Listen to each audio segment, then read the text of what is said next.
Hey guys, it's Gilletta Davis with Learn to Love Yourself. It's been forever since I've done a video, so I just want to apologize up front. I have put so much on my plate these last couple of months, and vlogging's kind of taken a back burner, but I wanted to start again. My journey's been going great these last couple of months. Today, I kind of was feeling like I had a setback and just was really struggling. And then I had a friend message me just telling me that she was really excited to start her journey and that she was so proud of me and she was just so thankful for me. And I just realized that I haven't really shared my journey and where I've come from. I've done a couple posts on it on Facebook and I've talked to a couple people, but I have not really shared with you where I have been to where I am now. So I wanted to explain to you guys where I started. When I started my journey, I was 356 pounds. I am still a very big girl. I haven't hit my 100-pound weight loss goal yet. But when I did start at 356 pounds, I could not walk. I have degenerative arthritis in both of my knees. I have no cartilage in either knee.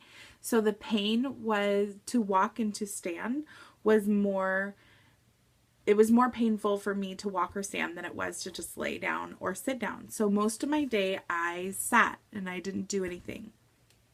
It was just easier for me to ask other people to get me stuff and do stuff for me than it was for me to get up and do it.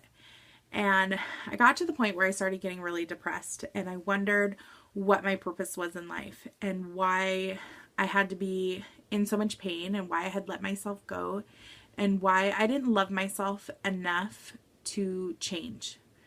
So when you get to the point where you're in so much pain or you have chronic pain and you live with chronic pain, you get to that point where you feel like there's no point in trying. There's no point. You're going to be in pain anyway. You feel like no matter what you do, it doesn't matter.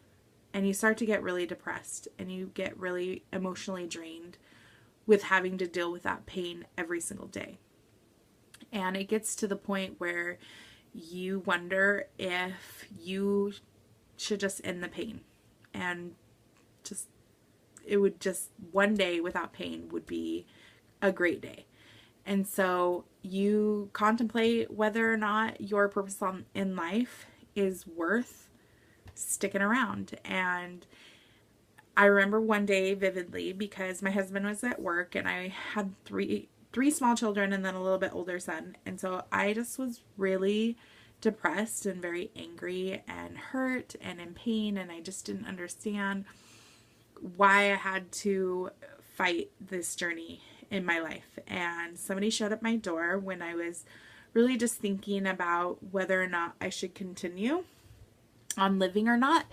And it just happened to be someone from our church that they didn't know me. I had just moved to a new area and they had my daughter in their class, so they came to see, if we could come to church or if she could help us or if there's anything I could do. And we got to laughing and we became really good friends. And at that moment when she came to my door, I had just been praying and asking God if I could just be done with my journey, just die and be okay with that. And everybody could just go on living and I could just be done. And when she came to my door, I knew that God had sent her. I knew that she was an answer to a lot of prayers. And I knew that my purpose on earth wasn't to be in pain.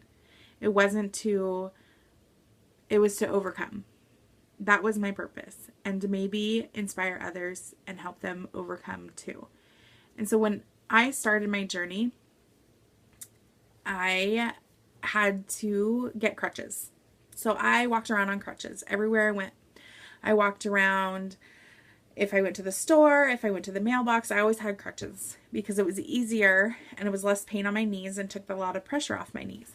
Well, once I started moving my knees, and that's the nice thing about a joint, is that you start moving that and it starts getting the lubrication that it needs and it starts moving and it stops hurting as much. That's the thing about arthritis.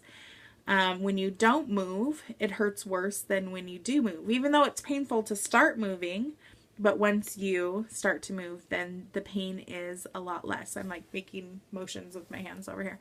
So that is one thing that's really important with people with arthritis. In those winter months and when those seasons change, the pain is so bad and it is so intense that you can barely do anything. It's incredibly painful. And anybody with chronic pain, I think, understands that it's easier to just sit there. It's a little bit less pain to just sit there because that pain keeps you up at night. It keeps you up during the day. Like, I mean, you lose sleep. You lose the energy to walk or to move. You don't want to go do things. It enables you from living a life. And so I decided that it didn't matter whether I was in pain or not, because I was going to be in pain either way. So I might as well just be in pain doing what I wanted to do. So I started with crutches, and I told my husband that I wanted to finish a 5K, and he was kind of skeptical about whether I could do it or not. I mean, I was on crutches. I'm sure that anybody would look at me and say, okay, good luck. So over the next couple of months, I worked really, really hard.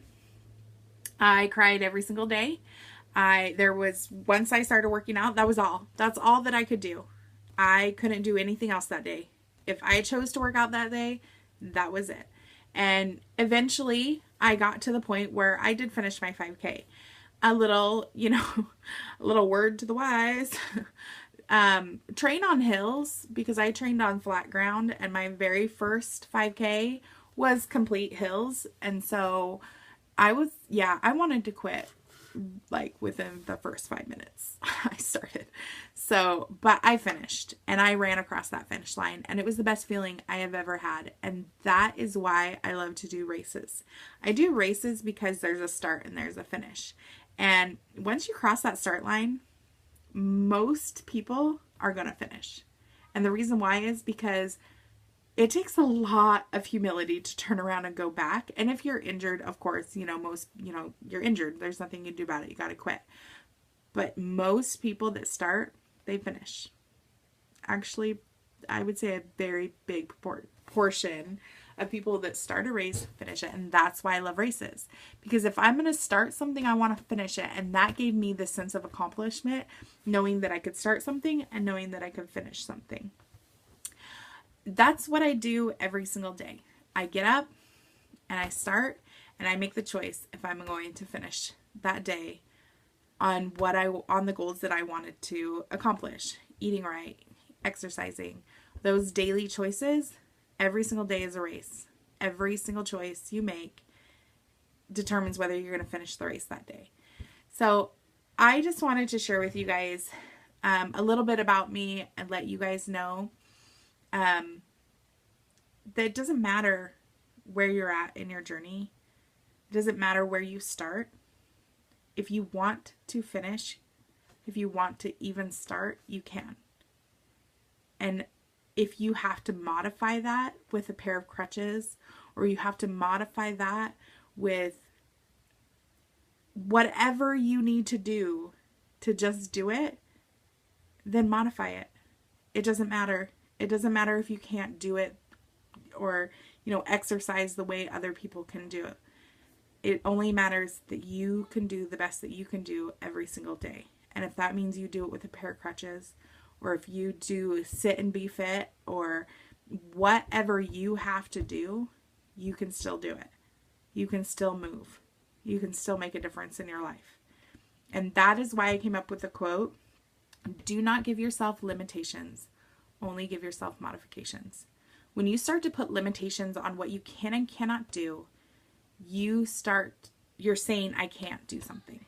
Limitations to me is a word that says you can't. Modifications is a word that says I can and I will, because I'm going to modify it so that I can do it. So there are times that you have to push yourself, though, past that modification to make a new modification. You know, I'm not saying take the easy way out and modify everything that you do. I'm saying that modify it until you can do it. Because that's what the modifier is there for. That's what a modification is. And then when you get up to that point, then you do whatever you need to do and modify it to your next point. Do how many ever you need to do to that next point.